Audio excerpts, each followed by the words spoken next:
Welcome to the broadcast now. President William Ruto says Kenya is committed to attracting quality foreign investments and that his government is pursuing ambitious reforms that will turn Kenya into a regional business hub.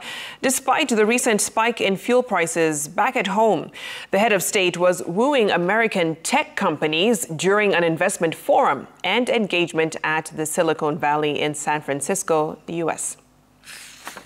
How are you? I'm very well. Thank you. President William Ruto has cited the installation of a pro-business tax regime as one of the means through which Kenya aims to court foreign investment. The head of state, while wooing American tech companies during an investment forum and engagement at the Silicon Valley in San Francisco, United States, promised to provide a business-friendly environment for foreign investors. You will hear Sitoyo Lopokoit is right here with us, give you his presentation of M-Pesa, the mobile money innovation that has transformed payments, challenged traditional banking services, and innovatively solved transactional security issues. M-Pesa is also Kenya's confident announcement to the world that we are ready, able, and willing to play in the big tech league.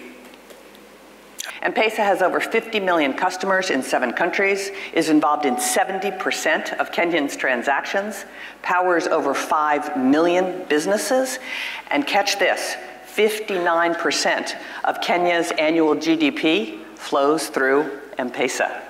70% of Tanzania's GDP flows through M-Pesa. President Ruto assuring foreign investors that Kenya is positioning itself as Africa's business outsourcing and creative economy hub through establishing an efficient internet penetration and a growing workforce. Kenya's high digital connectivity complements our people's entrepreneurship. In turn, this attracts venture capital to our economy.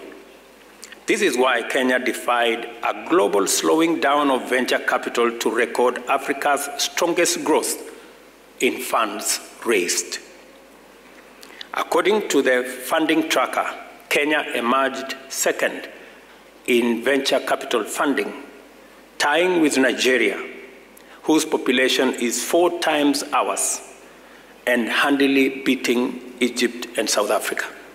The head of state, in an address to leading U.S. technology companies and investors in San Francisco, highlighted Kenya's investment opportunities, lauding his administration's strategic priorities. We have eliminated VAT on exported products, and the tax on stock-based compensation for employees of startups, as well as domestic equity requirements for ICT companies, have been removed. Again, these are a raft of commitments that I did undertake to make Kenya a destination for the kind of companies that you run. Kenya is the most stable democracy in Africa. Kenya is the gateway to the East Africa market of almost 500 million consumers. Kenya is the regional logistics hub. Kenya is the leading regional financial hub. And Kenya, with its Silicon Savannah and super smart engineers, is the region's ICT hub.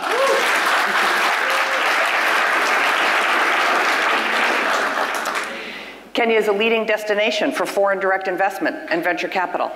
Kenya has a young, educated, entrepreneurial, and English-speaking workforce.